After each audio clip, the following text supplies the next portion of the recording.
Greetings to all of you. In today's session, we are going to discuss about intermediate chemistry. Will be fetching for your international entrance or any competitive exam you are preparing for. India level JE Advanced and JE Mains for IIT and NIT entrance examination. NEET chemistry for medical entrance examination. And Telangana and Andhra Pradesh MSET for engineering stream in order to get into our technical stream. So in addition to all these, if you are aspiring for any government examinations in that, general studies paper will be there, general science content will be discussed over there. The content what we are discussing will be very much helpful for that kind of preparation. Let's enter into our today's session. Explain the name of following compound as per the IUPAC protocol. IUPAC stands for International Union for Pure and Applied Chemistry. As per the IUPAC, these are the compounds provided and all these are said to be homologous series. Homologous series says to be, so any two compounds which differs by one methylene is called homologous. Here to here you can find a CH2 difference. Here to here CH2 difference is there. This is the kind of homologous series, and moreover these are the compounds said to be what? Acid chlorides. So this is compound called acid chloride. So formyl chloride is a common name for this one. IUPAC name is provided as IUPAC name is methanoyl chloride, being it is the carbon one. So that alkanoyl chloride is a general representation. Methanoyl chloride is the name of this compound. Move on to second one, where you can find two carbons with a double bond OCl, which is said to be ethanoyl chloride. Ethanoyl chloride is the IUPAC name of the compound. Simply we can say acetyl chloride, acetic chloride. So these are the common names. And if third compound taken into the consideration, you can find 1, 2, 3 carbon atoms length chain. Propanoyl chloride is the IUPAC name of the system with the 3 carbon atoms. So here propanoyl chloride, propanoic chloride, we can say as the common nomenclature. So as per the IUPAC protocol, these compounds are regarded as alkanoyl chloride. These are simply called as acid chlorides.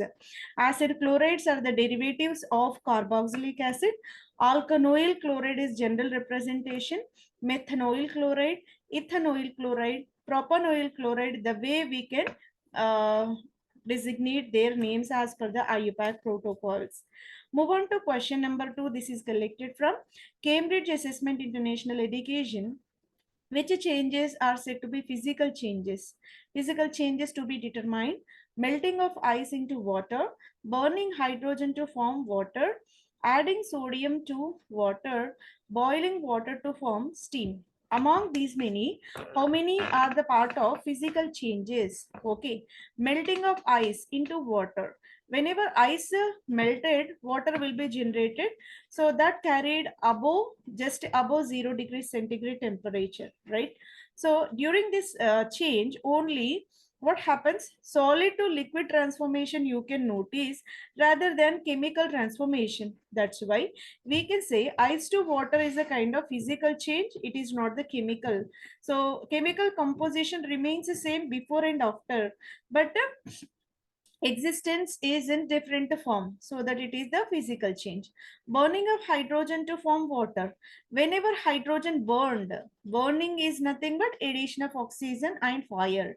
So that hydrogen added with oxygen to form water, it is the chemical transformation, combustion we can say, right? So that it is not the part of answer. Adding sodium to water. Sodium is the metal. When it is added with water, converted into sodium hydroxide and liberating hydrogen gas. Bubbles of hydrogen gas evolved. It's simply the chemical transformation, chemical change of material. Initially metal, further converted into base upon addition of water. So this is the chemical change you can see. And the fourth one is about boiling water to form steam. Whenever you're rising the temperature of water, it will boil. After boiling slowly, droplets of water will be converted into a steam. Steam is the hot water vapor. So where you can notice within the water liquid, within the steam vapor, both the cases you can find the same composition, H2O. But there is a change in its liquid to gaseous form, which is the part of physical change. So that melting of ice to water, boiling of water to steam, both are the part of physical transformations and else will be the chemical changes. So 1, 4 mentioned in the option number B. So that for question number 2, option number B will be the correct answer. Let's see what are chemical, what are physical changes.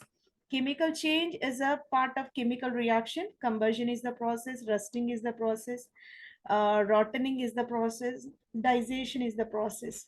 Physical changes are melting. When you are taking ice cream, it will melt, and shredding, boiling when you're boiling like this, chopping. So chopping, all these are the part of physical changes. This is the way you can clearly distinct physical and chemical transformation. So here question number 2, option number B will be the correct answer.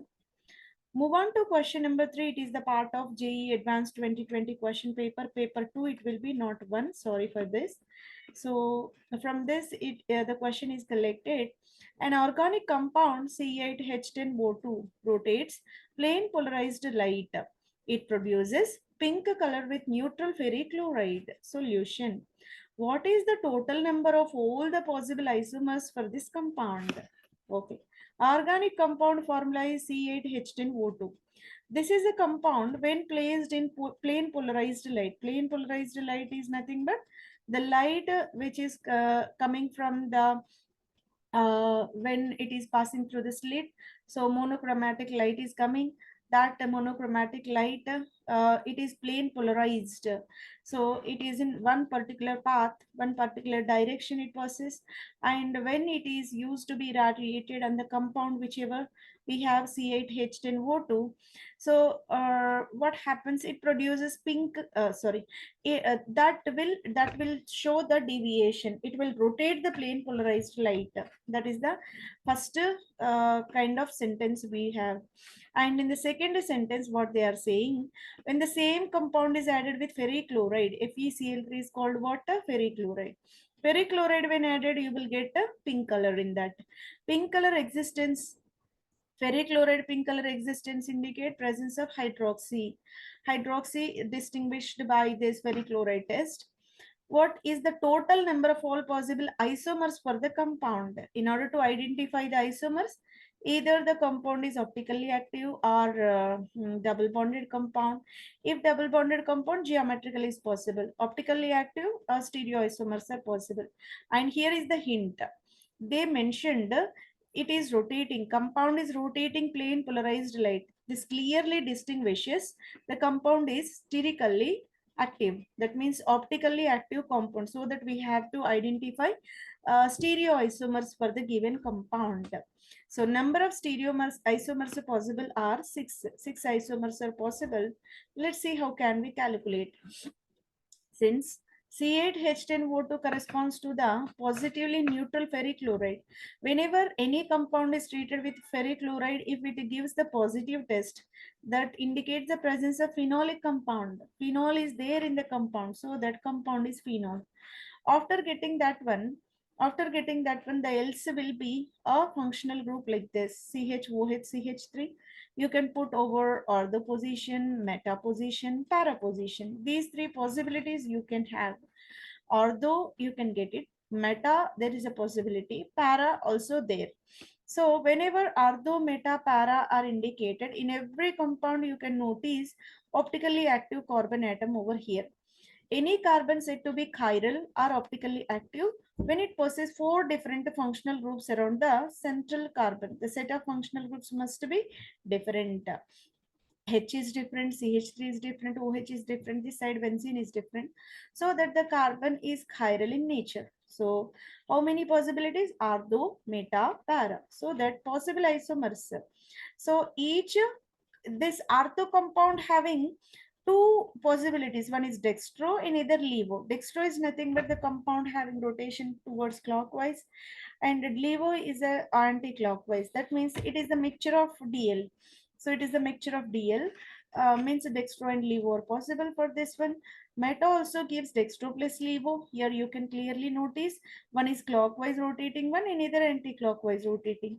And here also D plus L. So that each substituted compound is having two stereoisomers. Total possible isomers are 3 into 2, so that 6 possible isomers are there. So this is somewhat logical question. First of all, we have to deduce the chemical composition. Later on, we have to go for optical activity. Later on, we have to test for the spheric chloride. It is the reagent used to identify phenolic compound in in the given material, and possible isomers to be calculated. For question number 3, correct answer will be 6. Move on to question number 4. Again, it is the part of JEE Advanced 2020 question paper. In an experiment, m grams of compound X, either gas, liquid, or solid, unknown to you, taken in a container, is loaded in a balance. So, balance as shown in the figure 1 below. In the presence of magnetic field, the pan with X either deflected upwards are deflected downwards depending on the compound X. Identify the correct statements. We are taking m grams of compound X, that may be gas, liquid, or solid. Any of the composition is fine with us, right? So whenever this is the case, what happens? That is under magnetic condition. Magnetic field is inserted over there. Whenever magnetic field is there, the X may be moving up, moving down, and remains in the same place. What are the compounds with respect to this X to be identified? Here, M is the weight we are taking, X is the unknown compound, and it should be connected with the balance. So this balance used to maintain, it will be neutral in one condition, and some other condition under, if magnet is there, it is moving up, and another some other conditions that compound is moving down. So whichever repelled above with respect to magnet, whichever attracted with respect to magnet. So these many conditions are provided, right? So here, with this diagram, we have to go for balanced one. So condition 1, where balanced, both the sides we have equal distance, equal possibility. Magnetic field is not mentioned over there. In the absence of magnetic field, it will be like this. When magnetic field is induced, magnetic field is present, one case upward shift is noticed, one case downward shift is noticed. Why these are possible? What conditions we have to go for? If the compound X is water, compound X is water, it will move up. So upward motion you can notice. If compound is K4FeCN6, K4FeCN6 was taken, again upward pull you can notice. Here the compound is K4FeCN6, where you can find Fe plus 2. So that it is upward. And another one is if X is O2. O2 moves this balance, whatever weight we have, that is pulling inward. So this is the downward pull you can notice.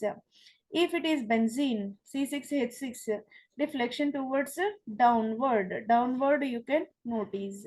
In order to explain this one, we have to go for its magnetic nature.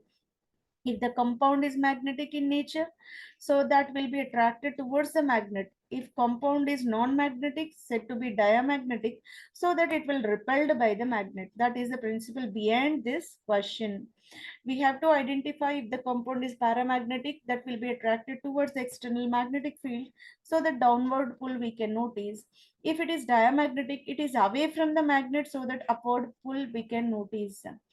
Let me say, water is a kind of diamagnetic. We can't find any non-bonded or any kind of electrons free, so that upward pull we can notice. K4FeCN6 is also the part of diamagnetic. Why we are saying diamagnetic? Iron is a paramagnetic, iron is ferromagnetic material. But when this compound was taken, we are saying diamagnetic. How can we say like this? Because iron in this compound is Fe plus 2, and cyano or the nitrile are the functional groups of strong field, so that all the electrons got paired up. When electrons are paired up, compound is said to be diamagnetic. Low spin complexes are diamagnetic in general, right? So that the compound will be diamagnetic. If diamagnetic, it will be repelled by the magnet, so upward pull you can notice. Oxygen, From the molecular orbital diagram only you can notice pi star orbitals are having two unpaired electrons, so that oxygen is paramagnetic. It is the success of molecular orbital theory. Paramagnetic nature of oxygen is well explained, right? So that because of paramagnetic, it will be attracted towards magnet. So the downward pull you can clearly notice. This is because of oxygen. And go with another molecule called the benzene. Benzene is diamagnetic, so that upward you can clearly notice. This is the way we can explain.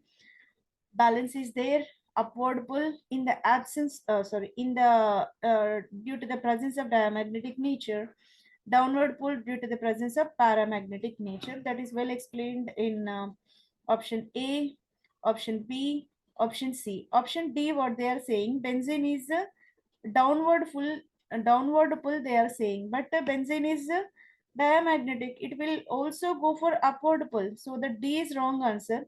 A, B, C are correct answers. A, B, C correctly mentioned. For question number 4, correct answers will be A, B, and C. Move on to question number 5. Question number 5 is given from organic chemistry, and moreover, it is the part of protecting groups. The major product formed in the following reaction is, this is the aldehyde compound. This is the kind of ketone with the carbene ion over here. So carbene ion, if present, that will be clearly enolized. Ketoenol tautomerism will be there. And what kind of product you are expecting? It is the kind of reaction where we can go for aldol type of condensation over there, and the correct product will be 4. Fourth option is the correct answer for this one. Let's see how can we explain. Whenever carbonyl group is there, so here OLI, this is called organolithium compound. Organolithium compound having polarity over the bond, bonded electron strongly pulled towards oxygen, lithium Li plus will be removed, and bonded electrons are moving back, and so the back polarization of this pi bond, here the generation of carbene. Carbene is highly nucleophilic with a high electron density, moving towards this carbonyl group, so that carbonylic double bond is shifted over there. So you can clearly notice here the formation of double bond like this, and here the new bond formation between this carbon and this carbon. This is the newly formed bond, and wherever we have double bond O, that turned into O minus, and whatever CH3 is there, that is becoming CH3 like this, and tertiary butyl is there, that remains as such. OTMS, tosyl methyl sulfonate, it will remains as such. So this is the way we can get.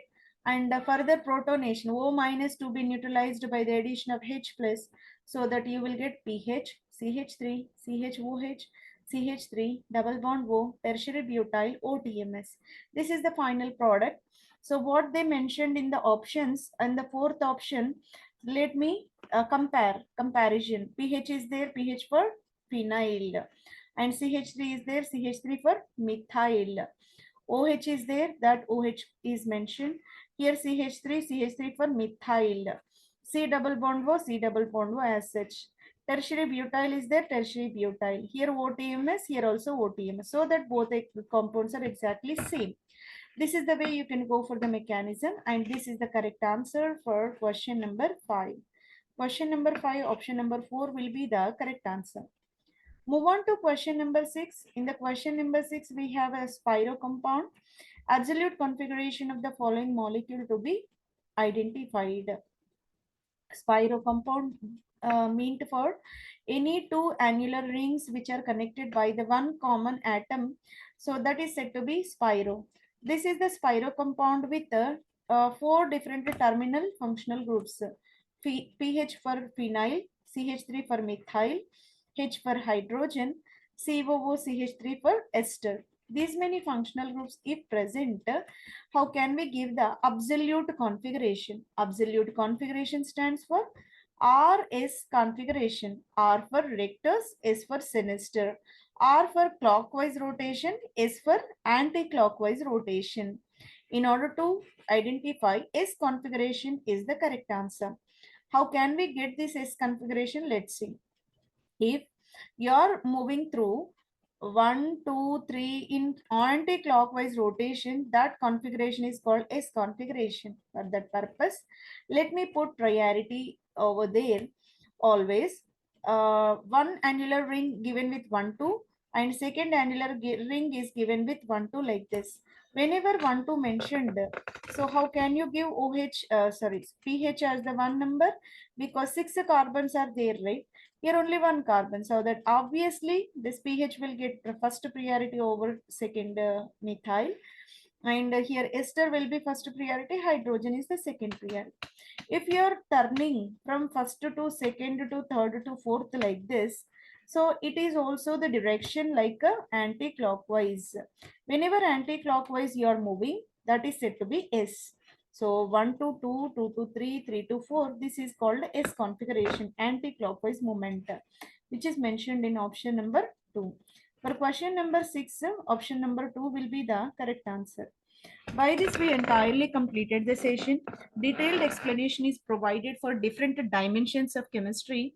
We entered into various dimensions of chemistry where we covered with the physical chemistry part, problematic part, analytical chemistry part, organic chemistry part, stereochemistry part, various regions we gone with, and hope this session is really informative for you and really ignite you to learn towards more content regarding the chemical concepts, right?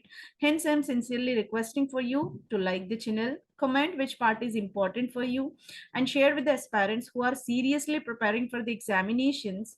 Subscribe the channel to receive more such kind of new updates. And thank you very much for your patient listening. Thank you one and all.